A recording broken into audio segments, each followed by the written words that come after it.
എന്തിനാ ഭഗവാൻ എന്നെ ഇങ്ങനെ പരീക്ഷിക്കണേ?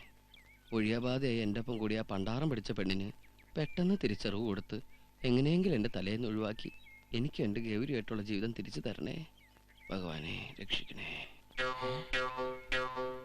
ഭഗവാനെ, ആ പൂജപ്പെണ്ണിന് ഒരിക്കലും തിരിച്ചറിവ് കിട്ടരുത്. അതിന് നീ എന്റെ ബോധം വേണമെങ്കിൽ എടുത്തോ.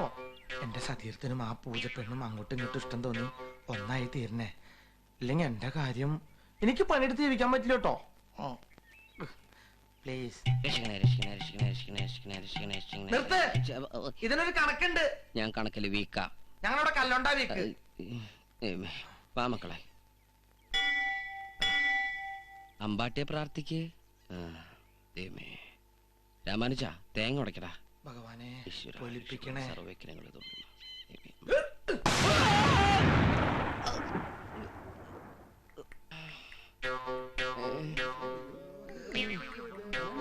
എല്ലാം പെട്ടെന്നാണല്ലോ ഈശ്വര. എന്താടാ പട്ടി നീ ഉടച്ചത്? അത് പടക്കക്കട തേങ്ങക്കട അടുത്തടുത്ത്. ഇനി ചിലപ്പോ അത് വാ മോളെ, നീ വല്ലാണ്ട് കഴിഞ്ഞു. എന്നാലും ഭഗവതി ശത്രുവിന് പോലും ഇങ്ങനൊരു ഗതി വരുത്തില്ലേ ആണ്ടവാ. ഒരു സൈക്കിളല്ലേ പോയത്? കണ്ടിട്ട് കൊതിയാവാ.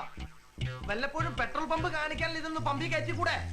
എന്റെ വണ്ടിക്ക് അങ്ങനെയുള്ള അതിമോഹമൊന്നുമില്ല. നീ ഇങ്ങനെ ലൂണയും ചവിട്ടിയും മുനിവേഷം കെട്ടി ഒടുവിൽ ജമ്മം പാഴാവുന്ന എന്റെ സംശയം.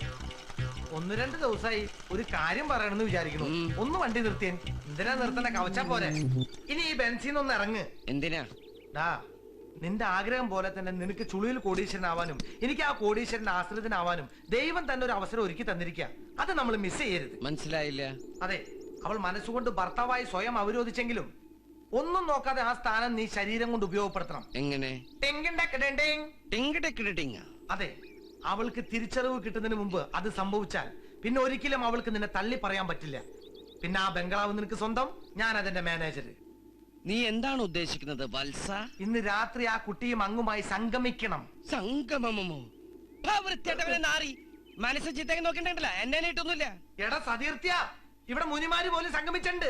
വിശ്വാമിത്രനും മേനകയും പരാശരനും മത്സ്യഗന്ധിയും എന്തിനേറെ ഈ ത്രിവേണി സംഗമം വരെ സംഗമിച്ചില്ലേ? അതിനിടയിൽ നിങ്ങളുടെ സംഗമം ഒരു സംഗമല്ല. അങ്ങനെ അവരെ പല ചായച്ച് സംഗമിക്കാനൊന്നും എന്നെ കിട്ടുന്നില്ല. ഞാൻ അത്രയ്ക്ക് വൃത്തിയായിട്ടൊന്നുമില്ല. ഓക്കെ ബഹളം വെക്കണ്ട. ഞാൻ ഒരു ത്യാഗം ചെയ്യാം. എന്ത് ത്യാഗം? ഞാനും ആ കുട്ടിയുമായി സംഗമിച്ചിട്ട് അതിലുണ്ടാവുന്ന ദിവ്യ ഉണ്ണികളുടെ ഫുൾ ക്രെഡിറ്റ് നിനക്ക് തന്നിരിക്കണു. എനിക്ക് വേറെ ഒന്നും വേണ്ട. പോരെ? അരുത് കാട്ടാളാ. എന്റെ വീട്ടിൽ മാത്രമല്ല, നിന്നെ കൊടകി ഏരിയ പോലും കണ്ടുപോരുത്. കാമാന്തക, കാമപ്രാന്ത, കാമരാക്ഷസ, കാമപിശാച, കാമരാജ യൂണിവേഴ്സിറ്റി അണ്ടകടാക. മാതാശ്രീയെയും ബഹൻശ്രീയെയും തിരിച്ചറിയാത്തവൻ ഇവനമ്പങ്ങളൊന്നും.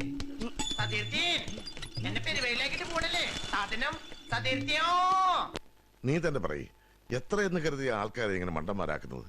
ഒക്കെ വിശ്വസിച്ച കഴിയുക നിന്റെ അമ്മയും അമ്മുമ്മയും പിന്നെ ആ പാവം പയ്യനും. പ്രാരാബ്ധവും പ്രശ്നങ്ങളുമായി നടക്കുന്ന അവനെ ഓർത്തിട്ടെങ്കിലും നമുക്കിതൊന്ന് നിർത്തിക്കൂടെ? പടച്ചോരെന്ന് ഇരട്ട പേരിട്ട് അവനെ പലരും കളിയാക്കാറുണ്ട്. സത്യം പറഞ്ഞ അവനൊരു പടച്ചോൻ തന്നെയാ. ഒന്നിനൊരു കുറവും വരുത്താതെ ഒപ്പം പോറ്റി വളർത്തുന്ന ആ അനാഥ പിള്ളേരില്ലേ അവർക്ക്. അതെ, സ്വന്തവും ബന്ധവുമില്ലാത്ത വെറും അനാഥകൾ. ഒരിക്കൽ കുടക് ബസ് സ്റ്റാൻഡിൽ വെച്ച് അതുങ്ങളുടെ അമ്മ അവനെ പറ്റിച്ചതാ. ഇപ്പൊ വരാന്നും പറഞ്ഞ് 3 കുട്ടികളെയും അവന്റെ കയ്യിൽ ഏൽപ്പിച്ച് അവർ സ്ഥലം വിട്ടു. കുട്ടികളെയും കൊണ്ടവൻ പുലരുവോളം കാത്തിരുന്നു. പക്ഷെ വന്നില്ല. പിറ്റേന്നാണ് അറിഞ്ഞത് അവനെ വിട്ടിയാക്കി ആ സ്ത്രീ സൂത്രത്തിൽ തടിതപ്പിയെന്ന്. മക്കളെ വിശ്വാസപൂർവ്വം ഏൽപ്പിച്ചപ്പോ ആ കൈക്കുഞ്ഞിന്റെ കുപ്പായത്തിന്റെ കീശയ്ക്കുള്ളിൽ ഒരു എഴുത്തുണ്ടായിരുന്നു. പ്രാരാബ്ധം കാരണം മക്കൾക്ക് കൂടി വിഷം കൊടുത്ത് മരിക്കാനായിരുന്നു ആ അമ്മ ഇറങ്ങി പുറപ്പെട്ടത്. പക്ഷെ സാധിച്ചില്ല. അമ്മയുടെ മരണവും ആ എഴുത്തിലെ രഹസ്യവും ഇന്നും അവൻ ആ കുട്ടികളെ അറിയിച്ചിട്ടില്ല. കുട്ടികൾക്ക് അനാഥത്വം തോന്നാതിരിക്കാൻ അമ്മ എഴുതിയ ആ എഴുത്ത് ഉടമ്പടി പ്രമാണമായിട്ട് അവൻ സ്ഥാപിക്കും. ആ കുട്ടികളുടെ സന്തോഷത്തിനായി മാസത്തിലൊരിക്കൽ കാശു മുടക്കി അവൻ കോടീശ്വരനാകും. അതൊക്കെയാ ആ പടച്ചോന്റെ തമാശകള്.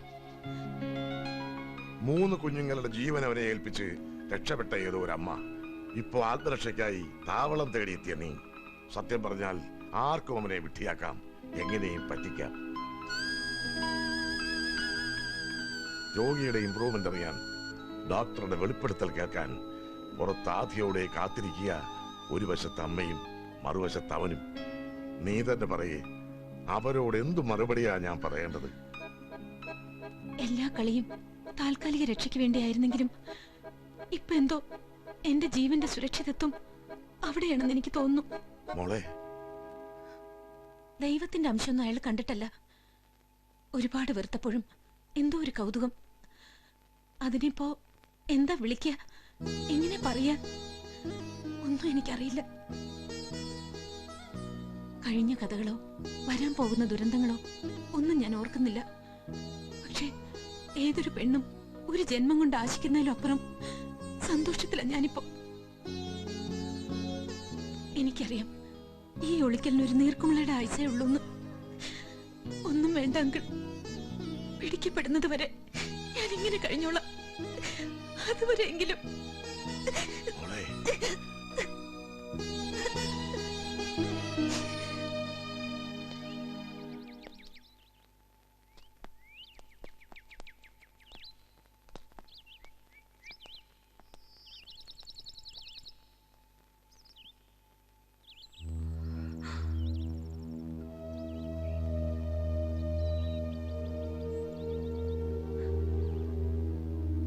മോളെ,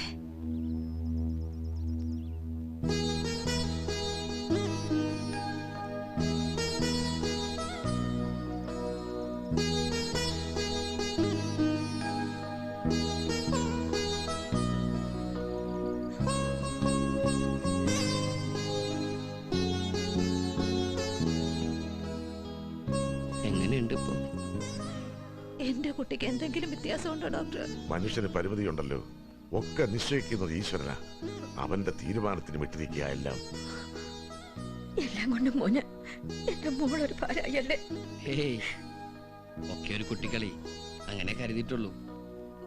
കണ്ടില്ലേ, 3 എണ്ണത്തോടൊപ്പം ഒന്നുകൂടി, അത്രേ ഉള്ളൂ. അമ്മ വിഷമിക്കണ്ട, ഒക്കെ നേരെയാവും. ഞങ്ങൾ പോവാ.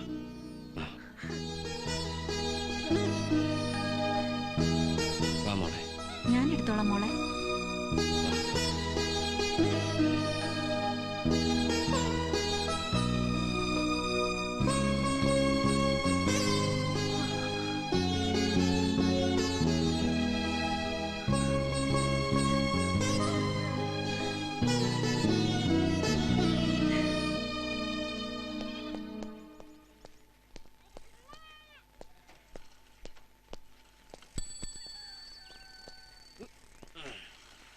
പഠിച്ചോനെ,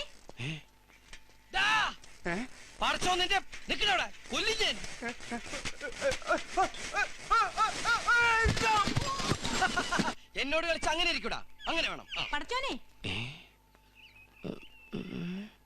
ഒരു പെണ്ണിന്റെ ശബ്ദമാണല്ലോ കേട്ടത്. അപ്പോ അയ്യോ, നിന്നെ കാണിച്ചു തരാടാ. സോറി ഏട്ടാ, ഇനി മേലെല്ലാം ആവർത്തിക്കില്ല.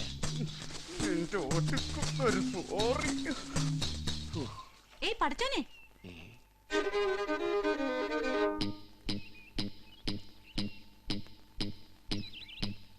ഏയ്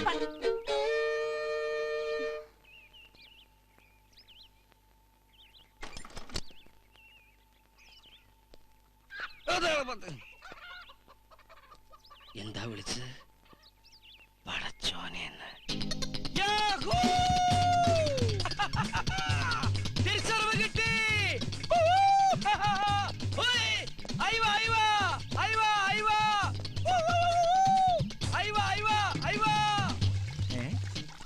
അയിലേ ഇവനിപ്പോ മീൻ കച്ചവടം തുടങ്ങിയ എന്ത് മീനോ? നോ മീൻ. നെയ്മീനോ? തിരിച്ചറിവ് കിട്ടി. ഓ തിരുത കിട്ടിയോ? ഓടെ മണ്ണുണ്ണി, വിവരമുള്ളവരെ വിളിക്കടാ. പോടാ മണ്ണുണ്ണി, വിവരമുള്ളവരെ വിളിക്കാൻ. അത് ഞാൻ കേട്ടല്ലോ. ദേ, നിങ്ങളുടെ പണ്ടാറക്കാലി മോൾക്ക് തിരിച്ചറിവ് കിട്ടി. എന്റെ ഇരട്ട പേര് വിളിച്ചു. വന്നെടുത്തോട്ട് പോ.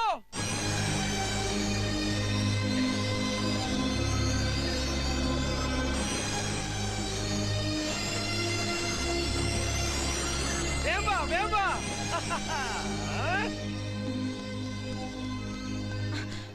എല്ലാം പടച്ചോനെ ആണ്ടവാ മൂകാംബികേ നാഥ സർവചരാചരങ്ങളെയും പടച്ച കൈലാസവാസ വിഷ്ണു ഈ കുടുംബത്തിന് നിത്യശാന്തി നൽകണമേ. എന്റെ യേശുഗുരുവായൂരപ്പ, അമ്മേ ഗണപതി മാതാവേ, ഹരഹരോ ഹരഹര, ഹല്ലേലൂയ, സ്തോത്രം സ്തോത്രം സ്തോത്രം. ദൈവങ്ങൾക്ക് ഇങ്ങനൊരു കോമ്പിനേഷനോ? എന്റെ ഭർത്താവിനും മക്കൾക്കും ആയുസ്സും ഐശ്വര്യം നൽകി കാക്കണമേ. ആമേൻ. പടച്ചോനെ. എല്ലാരും എന്താ നോക്കി നിക്കണേ? ഹോ, സ്വസ്ഥമായിട്ടൊന്ന് പ്രാർത്ഥിക്കാൻ സമ്മതിക്കില്ലാച്ചാലോ. നിങ്ങക്ക് ഇവിടെ എന്താ കാര്യം? അത് വരുന്ന പഠിച്ചേ. അടുത്ത വീട്ടിൽ എന്താ നടക്കണെന്ന് എത്തി നോക്കുക. വന്നോളൂ ഓരോന്നുങ്ങള്. നാശം.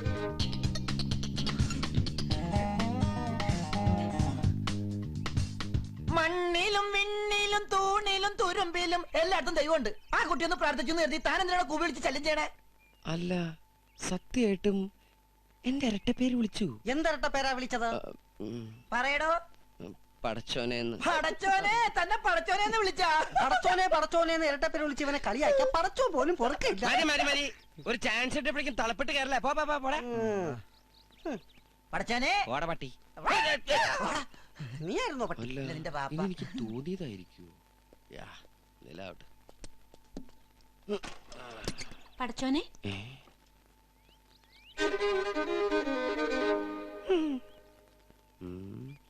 പ്രാർത്ഥിച്ചോളൂ പ്രാർത്ഥിച്ചോളൂ.